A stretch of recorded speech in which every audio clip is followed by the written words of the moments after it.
नमस्कार, मैं हूं एनपी गौतम। आप देख रहे हैं तहकीकात न्यूज। आज मैं जनपद हापुड़ में मौजूद हूं यानी किसान यूनियन के वरिष्ठ नेता अनिल कुमार गुप्ता जी के पास। तो अनिल कुमार गुप्ता जी से हम अलग अलग मुद्दे पर आज बात करेंगे और अपने दर्शकों को भी हम इनके द्वारा लिए गए फैसलों से अवगत कराएंगे। सर, पहले आप अपना नाम और अपना पद। देखिए, मैं भारतीय किसान यूनियन एकता शक्ति सम्मेलन से हूँ और प्रदेश में प्रभारी हूँ तथा राष्ट्रीय मंत्री होने के नाते किसानों के हित के बारे में सोचने का मैं कार्य करता हूँ।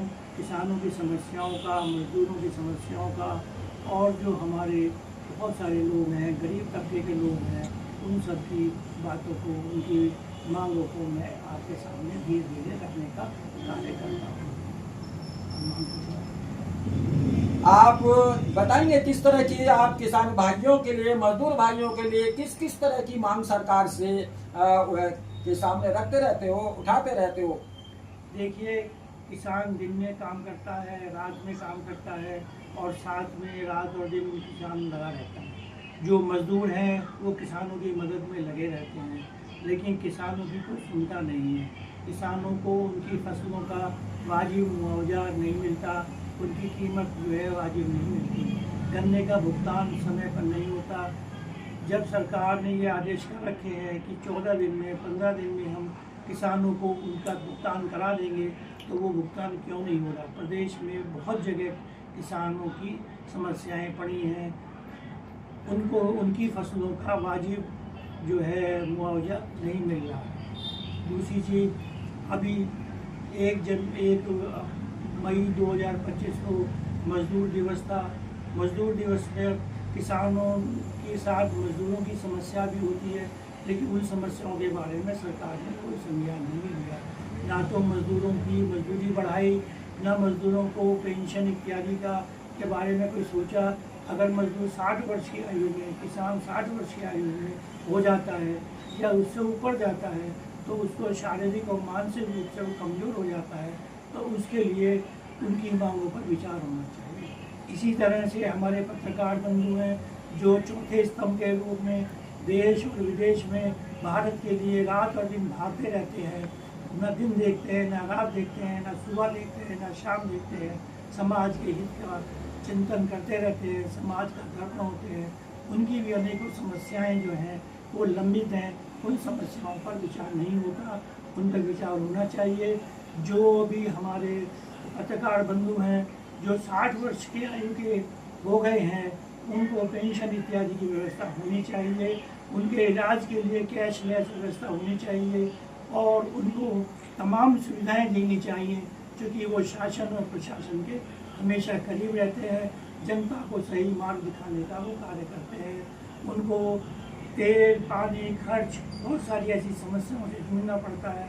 उनके लिए एक राहत देनी चाहिए। जिस तरह से पुलिस विभाग अपने जो कर्मचारी हैं उनको वर्दी का देता है, उनको और समस्याओं का समाधान करता है, कई मदों से उनको धन की व्यवस्था भी उपलब्ध कराता है।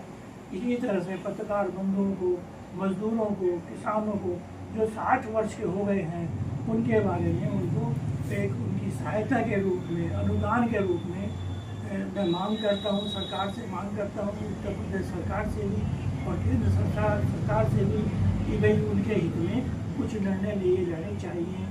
मेरा ऐसा मानना है। शायद ये बात मेरी आप सब लोगों को सहमत हों तो अच्छा है। उनकी मांगें पूरी होनी चाहिए। 10 मई को क्रांतिकारी शहीद दिवस है। हमारे देश को आज़ादी दिलाने में हर समाज के व्यक्ति ने अपनी कुर्बानी दी, जान की बाजी लगाई, अंग्रेजों से जंग लड़ी, जिसमें हंसते हंसते लोग फांसी के तख्ते पर भी चढ़ गए। तो उन शहीदों के बारे में आप क्या कहना चाहेंगे? देखिए, 10 मई 2025 को जनपद में शहीद दिवस मनाया जाता है, मनाया जाएगा। मैं उन शहीदों के लिए सबसे पहले शुभकामनाएं देता हूँ। और जो लोग इसमें शहीद हुए हैं उनके लिए मैं आदर और सम्मान के साथ उनको नमन करता हूँ। देश की आज़ादी शहीदों की कुर्बानी से मिली है, किसी को इसमें शक नहीं करना चाहिए। मेरा तो ये कहना है कि हिंदू, मुस्लिम, सिख, ईसाई सभी लोगों ने इसमें बढ़ चढ़ करके अपने देश को आज़ाद कराया। बालिक समाज से भी लोग थे, मुस्लिम समाज से भी लोग थे, वीर अब्दुल भी थे और बहुत लोग हैं जिन्होंने इसको देश को आज़ादी दिलाई। जब आज़ादी 1947 में मिल गई तो कुछ लोग पाकिस्तान चले गए, कुछ लोग हिंदुस्तान में रह गए।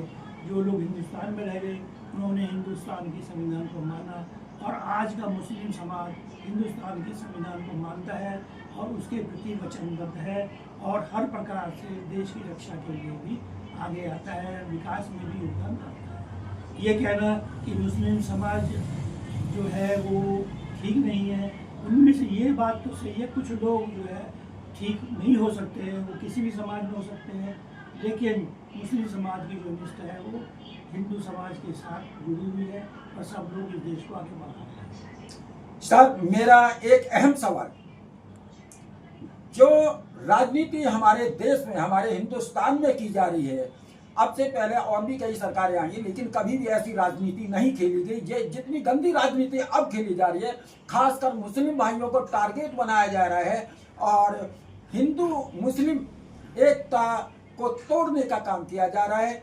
और ये भी सच है कि जिन लोगों को, हमारे मुस्लिम भाइयों को बदनाम किया जाता है कि गाय माँ या गाय काटते हैं, ये करते हैं, वो करते हैं, जो कि हकीकत ये है। अभी ताज़ा एक मामला आया है और आज का मुस्लिम समाज हिंदुस्तान के संविधान को मानता है और उसके प्रति वचनबद्ध है और हर प्रकार से देश की रक्षा के लिए भी आगे आता है, विकास में भी योगदान करता है। ये कहना कि मुस्लिम समाज जो है वो ठीक नहीं है, उनमें से ये बात तो सही है, कुछ लोग जो है ठीक नहीं हो सकते हैं, वो किसी भी समाज में हो सकते हैं, लेकिन मुस्लिम समाज की जो निष्ठा है वो हिंदू समाज के साथ जुड़ी हुई है और सब लोग इस देश को आगे बढ़ा रहे हैं। सर, मेरा एक अहम सवाल, जो राजनीति हमारे देश में, हमारे हिंदुस्तान में की जा रही है, अब से पहले और भी कई सरकारें आई लेकिन कभी भी ऐसी राजनीति नहीं खेली गई। जितनी गंदी राजनीति अब खेली जा रही है, खासकर मुस्लिम भाइयों को टारगेट बनाया जा रहा है और हिंदू मुस्लिम एकता को तोड़ने का काम किया जा रहा है। और ये भी सच है कि जिन लोगों को, हमारे मुस्लिम भाइयों को बदनाम किया जाता है कि गाय माँ या गाय काटते हैं, ये करते हैं, वो करते हैं, जो कि हकीकत ये है। अभी ताज़ा एक मामला आया है जिसमें ट्रेन द्वारा कई 100 किलो गाय का मांस बरामद हुआ है और उस मांस की सप्लाई करने वाले हिंदू समाज के लोग थे। बजरंग दल के लोग भी उसमें जो है कई जगह सामने आए, कई जगह वो भगवा पहनकर मुस्लिम भाइयों को बदनाम करने की कोशिश की गई है। तो इस संबंध में आप क्या कहना चाहेंगे? देखिए, जो बात आप कह रहे हैं मैं आपकी बात से सहमत इसलिए नहीं हूँ कि समाज में दो तरह के लोग होते हैं, एक अच्छे लोग होते हैं, एक बुरे लोग होते हैं। जो अच्छे लोग होते हैं वो समाज के हित की बात करते हैं। इसमें मुस्लिम समाज भी, हिंदू समाज भी, सिख समाज भी, ईसाई समाज भी, बाल्मीकि समाज भी, सभी समाज के लोग जो देश में रह रहे हैं वो अच्छा काम करने की कोशिश करते हैं। लेकिन कुछ लोग ऐसे हैं जो बदनाम करते हैं, जो राजनीति से पीड़ित होते हैं। जितने भी राजनीतिक दल हैं वो किसी न किसी भावना से, दूषित भावना से पीड़ित हैं, वो हिंदुओं को टारगेट करते हैं। जिस तरह से अभी एक वाकया देखा होगा आपने, समाजवादी पार्टी के लोग अम्बेडकर जी का अपमान करते हैं, अम्बेडकर जी के साथ उनकी तस्वीर बुलंद अखिलेश जी दिखाई दे रही है। क्या ये ठीक है? ये सब ये किसने किया? ये भगवाधारियों ने किया, बीजेपी के लोगों ने किया। ये इन लोगों की आपस में एक दूसरे को नीचा दिखाने की जो हरकतें हैं वो ठीक नहीं है। समाज इसकी निंदा करनी चाहिए। जो अम्बेडकर साहब का के लिए विषय में कहे या हमारे देश के पूर्व प्रधानमंत्री जो भी हैं उनके बारे में कोई टिप्पणी गलत करता है तो ये इस पर सजा होनी चाहिए। ऐसे लोगों को बख्शा नहीं आना चाहिए। जो लोग ट्विटर पर और हैंडल पर और इधर उधर की बातें करते हैं, समाज को दूषित करने का कार्य करते हैं, उन सबको अराजकता जो फैला रहे हैं, जो हिंदू मुस्लिम की बात करते हैं, चाहे उसमें मुसलमान हो, चाहे उसमें हिंदू हो, चाहे उसमें कोई भी हो, जो देशद्रोही की परिभाषा में आता है उसको सख्त से सख्त कार्रवाई इस पर होनी चाहिए। हमारे साथ ये तो मैं जिक्र करूंगा। हाँ, दूसरा एक और सवाल है आपसे। हालांकि आपने पत्रकारों के हित में बातें कही, लेकिन मैं कुछ अलग हट के आपको बताना चाहता हूँ। पत्रकार भाई अपनी जान हथेली पे लेकर 24 घंटे इस देश और समाज की सेवाएं करते हैं, जिसके बदले सरकार उन्हें 5 पैसे भी नहीं देती। अपने एक कलम खरीदने के लिए भी पत्रकार अपनी जेब से पैसा खर्च करता है, भूखा रहता है, प्यासा रहता है, भीड़ में भी जाता है, गोलियां चलती है वहां भी जाता है। और कई जगह आपने देखा होगा पत्रकारों की निर्मम हत्याएं भी की गई। तो मैं ये जानना चाहूंगा कि जो पत्रकार निर्भीक और निडरता के साथ कार्य करता है, उनके साथ भी एक परिवार होता है, उसका भी एक सपना होता है। सरकार ने आज तक किसी पत्रकार के हित में कोई कदम नहीं उठाया। वैसे कहा जाता है कि पत्रकार एक राष्ट्र का चौथा स्तंभ है, लेकिन ये चौथे स्तंभ के बने रहने से फायदा क्या कि जो वो हर सुविधा से वांछित है। आप क्या कहेंगे? देखिए, मेरे जो प्रश्न है, जो आपने प्रश्न किया है, उसमें उत्तर भी आपने दिया है कि पत्रकारों का सम्मान नहीं होता। पत्रकारों का सम्मान, देश का सम्मान एक नारा होना चाहिए, लेकिन ये नारा इस देश में नहीं चल रहा है। इस देश में जो नारा है वो भ्रमित करने वाले नारे यहाँ चलते हैं। देखिए, पत्रकार बंधु जो होते हैं वो सम्मानजनक स्थिति के होते हैं, उनको सम्मान दिया जाना चाहिए। उनकी जो समस्याएं हैं उनको सरकार को सुनना चाहिए, उन पर निर्णय लेना चाहिए। मेरे पास साथी आतिश कुरैशी जी हैं, मुस्लिम समाज से हैं। पत्रकार मुस्लिम समाज में बहुत लोग हैं जो मेरे परिचित भी हैं। सब लोगों का ये मानना है कि ये हिंदुस्तान सबका है, ये किसी एक का नहीं। हाँ, हिंदुस्तान के अंदर जो लोग गलत कार्य कर रहे हैं, जो आतंकवाद को बढ़ावा दे रहे हैं, जो दूसरों की भूमि कब्जा रहे हैं, जो किसानों को परेशान करते हैं, जो मजदूरों को तंग करते हैं, जो पत्रकारों को उनका सम्मान नहीं दिलाना चाहते हैं, जो आतंकवाद फैलाना चाहते हैं, उन पर कठोर से कठोर कार्रवाई होनी चाहिए।